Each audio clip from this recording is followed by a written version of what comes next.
Hi friends, UPSC with Dinesh sir के YouTube channel पर आपका स्वागत है। आज हम बात करने जा रहे हैं सीएपीएफ असिस्टेंट कमांडेंट एग्जाम 2023 को लेकर जो नोटिफिकेशन जारी हुआ है उससे रिलेटेड हम बात करने वाले हैं। सबसे पहले हम दो सीक्वेंस में बात करेंगे। एक तो एग्जाम का जो फॉर्म वगैरह जो फिल करने का जो प्रोसेस है उससे रिलेटेड। दूसरी बात है कि एग्जाम किस प्रकार से कंडक्ट होता है, एग्जाम की क्या स्कीम है, इन तमाम चीज़ों में क्या क्या अपडेट है।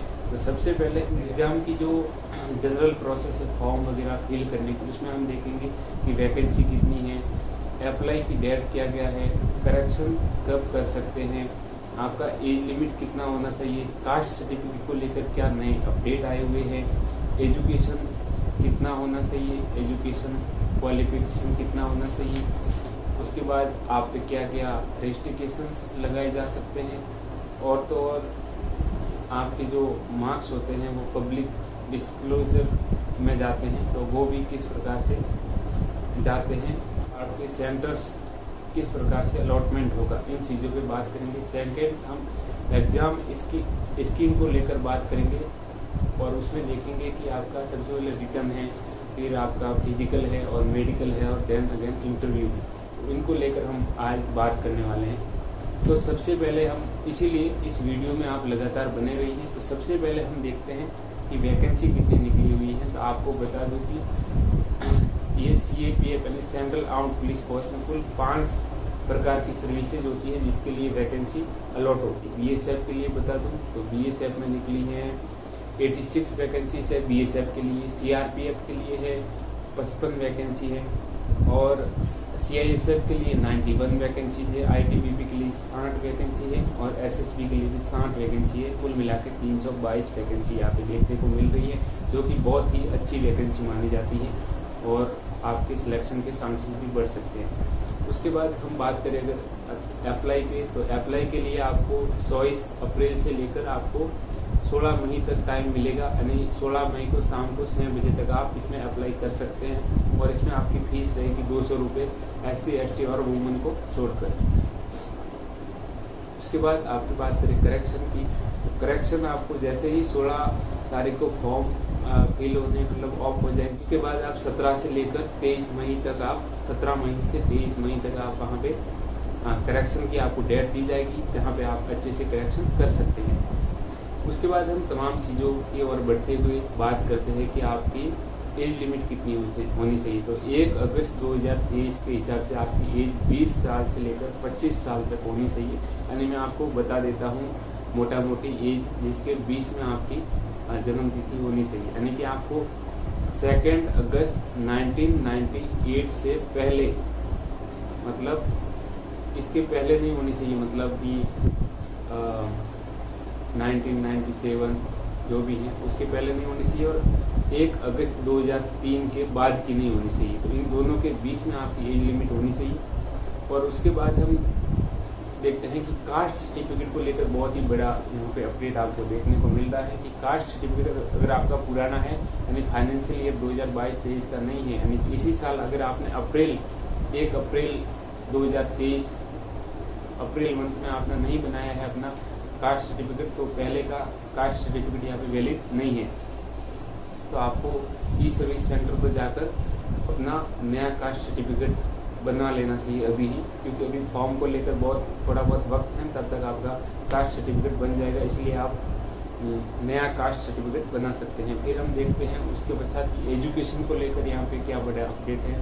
तो एजुकेशन में आप बैचलर डिग्री आपकी होनी चाहिए, बैचलर अगर है तो आप वहाँ पे कर सकते हैं, अप्लाई कर सकते हैं। और अगर आप सेकेंड फाइनल ईयर में है तो भी वहाँ पे लगभग कर सकते हैं, क्योंकि जब भी आप फिजिकल के लिए वहाँ पे अपीयरेंस होंगे उसी समय आपको डॉक्यूमेंट वेरिफिकेशन करवाना पड़ेगा, तो उस समय आपके पास मार्कशीट होनी चाहिए। दूसरा है कि आपको अगर NCC C सर्टिफिकेट है या NCC B सर्टिफिकेट है तो उसमें आपको क्या कुछ फ़ायदे मिल सकते हैं। उसके लिए मैं बता दूं कि कहीं कोई इसके लिए फ़ायदा नहीं है, लेकिन इंटरव्यू के टाइम वो थोड़ा अनुभव के तौर पे कंसिडर कर सकते हैं और आपका थोड़ा सा मार्क्स में वेरिएशन आ सकता है उसको लेके। इस प्रकार से NCC सर्टिफिकेट वहाँ थोड़ा सा काम आ सकता है, इसलिए आप अपना एक्सपीरियंस जरूर फील करें फॉर्म भरते वक्त। उसके बाद आपका जो मार्क्स है। रेस्ट्रिक्शन आपको मैं बता देता हूँ कि आप अगर पहले आपने कोई भी CAPF में आपको इन 5 सर्विस में से कोई भी अलॉट हो गई है तो आप दोबारा फॉर्म नहीं फिल कर सकते। अगर फिल किया तो आपका रेस्ट्रिकेट कर दिया जाएगा फॉर्म मतलब। और उसके बाद अगर मैं आपको बात करूँ कि आपके जो मार्क्स है वो पब्लिक डिस्कोर्स होंगे, मतलब अगर आप इंटरव्यू देते हैं फाइनली और आप रिकमेंड नहीं होते हैं तो उसके लिए आपको एक डैप भरते हैं, कुछ अनुमति मांगी जाती है। अगर आप अनुमति देते हैं तो आपको एक पब्लिक डोमेन में आपके मार्क्स जारी कर दिए जाते हैं ताकि कोई भी रिक्रूटमेंट एजेंसी है वो आपको हायर कर सके और आपको कोई भी जॉब मिल सके। ये सरकार की ओर से एक नया इनिशिएटिव लिया गया है जो बहुत ही बेहतरीन है। उसके बाद हम CTP की बात करते हैं, जितना पहले आप फॉर्म भरेंगे उतना ही पहले आपको कोई भी सिटी है, एग्जाम सेंटर है, वो अलॉटमेंट होगा। आप नोटिफिकेशन देख के आपके नज़दीकी जो भी आपका सेंटर्स हैं वहाँ पे आप सेंटर ले सकते हैं ताकि एग्ज़ाम देने में आपको आसानी हो। तो कुल मिला के कोई बड़ी तो अपडेट नहीं है यहाँ पे, लेकिन जाति प्रमाण पत्र को लेकर आप थोड़ा सा अपने आप को एक देख लीजिए कि आपके पास है कि नहीं है सर्टिफिकेट, और आप नया बनवा सकते हैं। बाकी तो सारी चीज़ें मतलब सेम ही है, कुछ नया नहीं है। और एक थोड़ी वैकेंसी बम्पर टाइप की मतलब बहुत ज़्यादा है।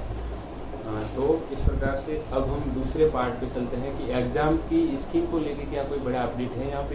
तो एग्ज़ाम की स्कीम को लेकर कोई बड़ा अपडेट होगा तो हम देख लेते हैं। यहाँ पे आपका जैसे आपको सभी को पता है कि रिटर्न एग्जाम होता है। सबसे पहले रिटर्न में 2 पेपर होते हैं, पहला होता है MCQ टाइप, दूसरा होता है सब्जेक्टिव।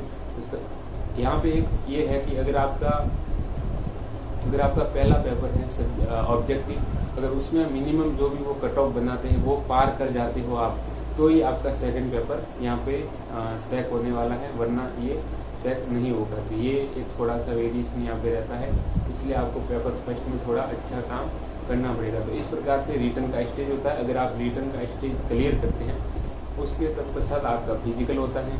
फिजिकल में आपकी मतलब 100 मीटर कुछ दौड़ होती है, कुछ टाइमिंग होती है, वुमेन और मैन के लिए अलग अलग होती है। तो आप वहाँ पे देख सकते हो 800 मीटर की रनिंग होती है, कुछ गोला फेंक होता है, लंबी कूद होती है। उस प्रकार से आप थोड़ा सा नोटिफिकेशन में जाकर आप देख सकते हैं वहाँ पे अच्छे से।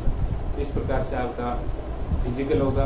पर आपको बता दूँ कि थोड़ा सा मतलब आपका वेट मेजरमेंट भी वहाँ पे देखा जाता है। तो वेट के लिए आपको बता दूँ कि जैसे आप हाइट में जैसे आपकी अगर मैन हो तो 165 सेंटीमीटर होना चाहिए, वुमेन के लिए 157 सेंटीमीटर्स हैं, और सेस्ट के लिए 81 सेंटीमीटर मैन के लिए ही यहाँ पे कंसिडर होगा सेस्ट।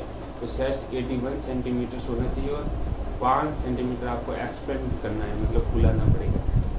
इस प्रकार से वुमेन के लिए और मैन के लिए जो वेट है उसमें मैन के लिए मतलब मिनिमम 50 होना चाहिए और आपका वुमेन का 46 होना चाहिए। और अगर आपके हाइट और एज के हिसाब से एक वहाँ पे सारणी बनी हुई है कि आपका कितना वेट होना चाहिए, तो वो देखकर उसके हिसाब से अपना वेट भी अगर ज़्यादा है तो कम कर दीजिए, कम है तो थोड़ा बहुत देख लीजिए। लेकिन मिनिमम कम में कोई ज़्यादा प्रॉब्लम नहीं आनी चाहिए, क्योंकि मिनिमम 50 kg होता है।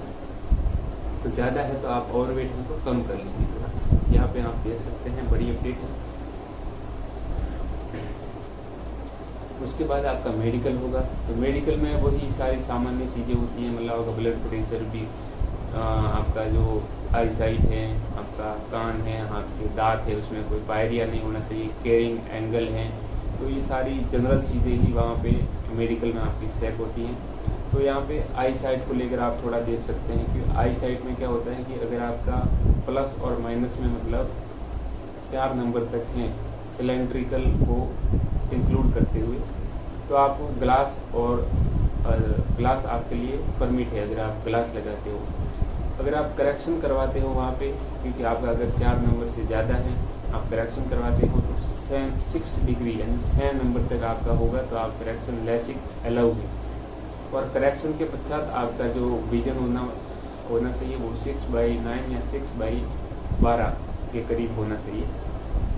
तो इस प्रकार से आप देख सकते हो। अगर आप लेसिक करवाते हो तो रिक्रूटमेंट के वहाँ पे जब भी आपका मेडिकल होगा उसके 6 महीने पहले आपको अपना लैसिक करवाया हुआ होना चाहिए, ताकि आप स्थिरता जांच सकें अपनी की स्थिरता है कि नहीं आपके आँख में, और डिटेल वहाँ पे दी हुई है। अगर आप करवाते हो तो थोड़ा डिटेल सेट कर लें नोटिफिकेशन के अंतर्गत। उसके बाद अगर आपको लगता है कि जैसे ही आपको मेडिकल बोर्ड हॉस्पिटल है वहाँ से अगर डिस्क्वालीफाई किया जाता है मेडिकली, तो आप होम मिनिस्टर के अंतर्गत अपीलिएट बोर्ड होता है, वहाँ पे आप अपील कर सकते हैं कि भाई मेरा मेडिकल आप एक बार दोबारा परीक्षण करें।